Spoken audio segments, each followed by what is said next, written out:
आकाशवाणी गोरखपुर से प्रादेशिक समाचार।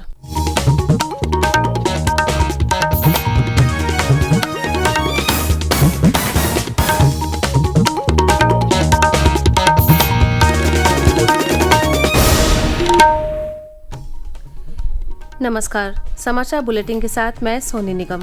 पहले मुख्य समाचार। भारतीय जनता पार्टी के वरिष्ठ नेता नरेंद्र दामोदर दास मोदी ने तीसरी बार प्रधानमंत्री पद की शपथ ली। राष्ट्रपति ने प्रधानमंत्री के साथ साथ 72 मंत्रियों को भी दिलाई पद और गोपनीयता की शपथ। प्रधानमंत्री नरेंद्र मोदी ने मंत्रियों की नई टीम को बताया युवा जोश और अनुभव का अद्भुत संगम। शपथ ग्रहण का हिस्सा बने दुनिया भर के गणमान्य लोगों के प्रति जताया आभार।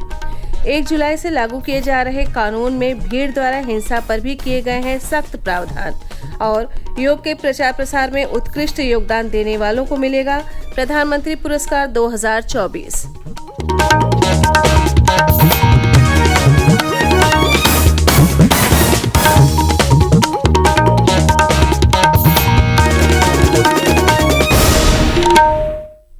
अब समाचार विस्तार से।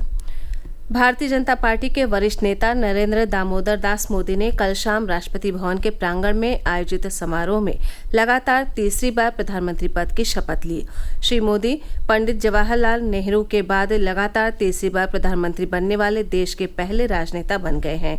राष्ट्रपति द्रौपदी मुर्मू ने उन्हें और उनके मंत्रिमंडल के 72 सहयोगियों को पद और गोपनीयता की शपथ दिलाई। उनके साथ प्रमुख रूप से Rajnath Singh, Amit Shah, JP Nadda, Nitin Gadkari, Nirmala Sitharaman, S Jaishankar, Manohar Lal Khattar, Piyush Goyal, HD Kumaraswamy, Jitan Ram Manjhi, Rajiv Ranjan Singh और चिराग पासवान सहित 31 मंत्रियों ने कैबिनेट, 5 ने राज्य मंत्री स्वतंत्र प्रभार और 36 ने राज्य मंत्री के पद और गोपनीयता की शपथ ली। उत्तर प्रदेश से जिन सांसदों को मंत्रिमंडल में शामिल किया गया है उनमें राजनाथ सिंह के अलावा हरदीप सिंह पुरी, जयंत चौधरी, जितिन प्रसाद, पंकज चौधरी, बीएल वर्मा, अनुप्रिया पटेल, कमलेश पासवान, एसपी सिंह बघेल और कीर्तिवर्धन सिंह शामिल हैं। हरदीप सिंह पुरी और जयंत चौधरी को कैबिनेट का दर्जा मिला है। शपथ ग्रहण समारोह में पूर्व राष्ट्रपति रामनाथ कोविंद, उपराष्ट्रपति जगदीप धनखड़, कांग्रेस अध्यक्ष मल्लिकार्जुन खड़गे, कई प्रदेशों के राज्यपालों, भाजपा शासित राज्यों के मुख्यमंत्रियों और एनडीए के वरिष्ठ नेताओं सहित गणमान्य लोगों ने शिरकत की।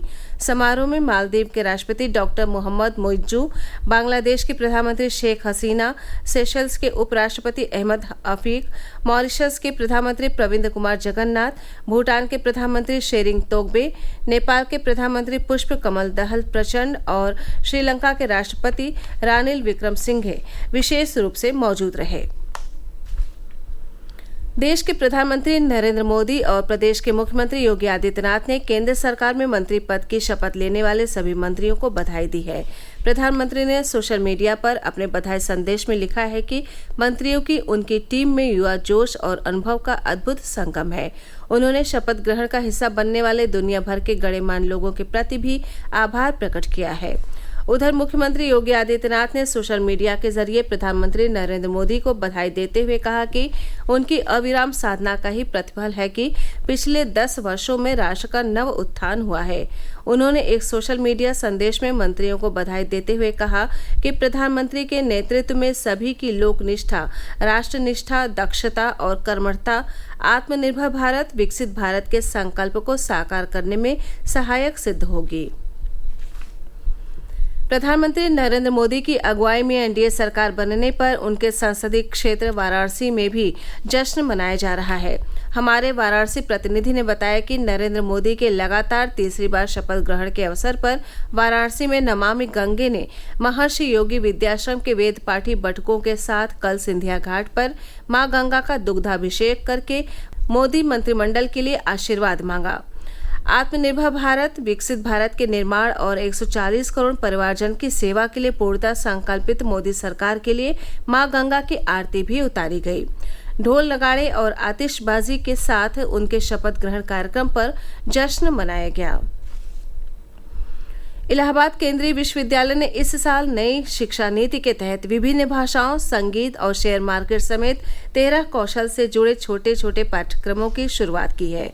विश्वविद्यालय की कुलपति प्रोफेसर संगीता श्रीवास्तव ने संवाददाता सम्मेलन में बताया कि इन पाठ्यक्रमों में विश्वविद्यालय के बाहर के विद्यार्थी और महिलाएं भी प्रवेश ले सकती हैं।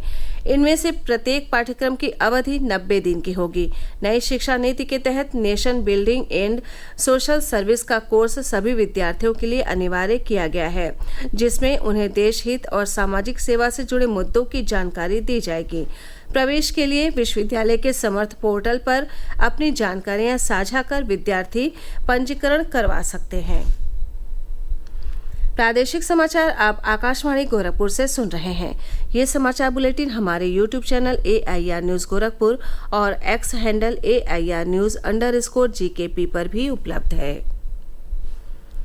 देश में नए आपराधिक कानून 1 जुलाई से लागू हो जाएंगे। इसमें भारतीय नागरिक सुरक्षा संहिता BNSS 2023 और भारतीय न्याय संहिता BNS 2023 कानून में पहली बार के अपराधियों के बारे में बदलाव किया गया है, जिसमें न्याय के लिए पुनर्वास और करुणा पर जोर दिया गया है। मुरादाबाद स्थित उत्तर प्रदेश पुलिस प्रशिक्षण अकादमी में विशेष अभियोजन अधिकारी KP मिश्रा ने आकाशवाणी संवाददाता सुशील चंद्र तिवारी से खास बातचीत में कहा कि नए कानूनों के तहत भीड़ द्वारा की गई हिंसा पर भी सख्त धाराएं लागू की जाएंगी। माननीय उच्चतम न्यायालय ने भारत सरकार से कहा था कि सरकार एक मॉब लिंचिंग के बारे में कानून बनाए, तो उसी को देखते हुए सरकार ने एक मॉब लिंचिंग का भी कानून बनाया है, जो 2 प्रकार की मॉब लिंचिंग, जैसे हम कहते हैं धारा 103(2) में और 117 का 4 में मॉब लिंचिंग बनाया। अक्सर ये घटनाएं बहुत होती थी। धारा 103 उप धारा 2 मिनिमम 5 या अधिक व्यक्ति होंगे। अगर इससे कितने भी अधिक हों, मिनिमम 5 व्यक्ति कोई जाति हिंसा, जाति, लिंग, समुदाय आदि के आधारों पर अगर एक राय होकर किसी व्यक्ति की हत्या कर देते हैं, तो चाहे 100 व्यक्ति हों, चाहे 1000, सभी ऐसे 1000 व्यक्तियों पर धारा 103 का 2 लगा के उसको हत्या मृत्यु दंडित करने का प्रावधान कर दिया गया है। आगामी 21 जून को अंतर्राष्ट्रीय योग दिवस मनाया जाएगा। इसे सफल बनाने के लिए भारत सरकार का आयुष मंत्रालय सोशल मीडिया प्लेटफॉर्म्स के जरिए लोगों से योग अभ्यास की अपील कर रहा है। मंत्रालय ने एक सोशल मीडिया पोस्ट में कहा है कि योग न सिर्फ हमारे शरीर को स्वस्थ रखता है, बल्कि मन को भी शांति प्रदान करता है। मंत्रालय ने योग के लिए प्रधानमंत्री पुरस्कार 2024 की भी शुरुआत की है, जिसका उद्देश्य उन नायकों की पहचान करना है जो दुनिया भर में योग के फायदों का प्रचार प्रसार कर रहे हैं। इस पुरस्कार के लिए पात्र लोगों से अधिक नामांकन करने की अपील की गई है। प्रदेश में पिछले 24 घंटों के दौरान हुई अलग अलग सड़क दुर्घटनाओं में 11 लोगों की मौत हो गई और 13 लोग घायल हो गए। घायलों का इलाज जारी है। अमेठी जिले के मुंशीगंज थाना क्षेत्र के जामू भादर चौराहे पर कल एक तेज रफ्तार बोलेरो और बुलेट की टक्कर में अनियंत्रित होकर बोलेरो पेड़ से टकरा गई। इस दुर्घटना में बुलेट सवार भाई बहन और भांजे की मौत हो गई। साथ ही बोलेरो सवार 2 महिलाओं की भी मौके पर ही मौत हो गई। इस हादसे में घायल बोलेरो सवार 6 लोगों को इलाज के लिए अस्पताल में भर्ती करा दिया गया, जहां से 3 घायलों को लखनऊ के लिए रेफर कर दिया गया। सुल्तानपुर जिले के कोतवाली नगर क्षेत्र के सुल्तानपुर बलिया राष्ट्रीय राजमार्ग पर एक अनियंत्रित 4 पहिया वाहन की टक्कर से बाइक सवार हेड कांस्टेबल और उनकी पत्नी की कल मौत हो गई। दुर्घटना में घायल साइकिल सवार को इलाज के लिए राजकीय मेडिकल कॉलेज में भर्ती करा दिया गया। अमरोहा जिले के हसनपुर कोतवाली क्षेत्र में बीती रात तेज रफ्तार 2 कारों और एक बोलेरो की टक्कर में 4 लोगों की मौके पर ही मौत हो गई, जबकि 6 लोग गंभीर तौर पर घायल हो गए। मरने वाले सभी लोग गजरौला जिले के रहने वाले थे और दोस्त की जन्मदिन पार्टी से लौट रहे थे। हादसा उस समय हुआ जब मनौटा पुल के पास उनकी कार को सामने से आ रही बोलेरो ने टक्कर मार दिया और उसी समय पीछे से आ रही एक अन्य कार भी टकरा गई।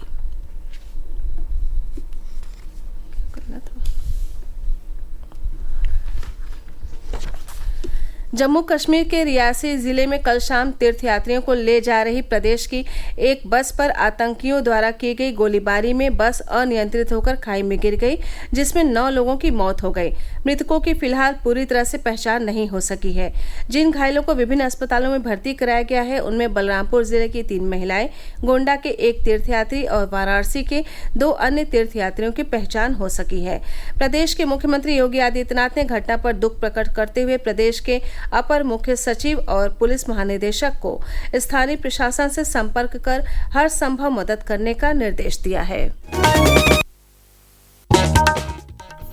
अंत में मुख्य समाचार एक बार फिर। भारतीय जनता पार्टी के वरिष्ठ नेता नरेंद्र दामोदर दास मोदी ने तीसरी बार प्रधानमंत्री पद की शपथ ली। राष्ट्रपति ने प्रधानमंत्री के साथ साथ 72 मंत्रियों को भी दिलाई पद और गोपनीयता की शपथ। प्रधानमंत्री नरेंद्र मोदी ने मंत्रियों की नई टीम को बताया युवा जोश और अनुभव का अद्भुत संगम।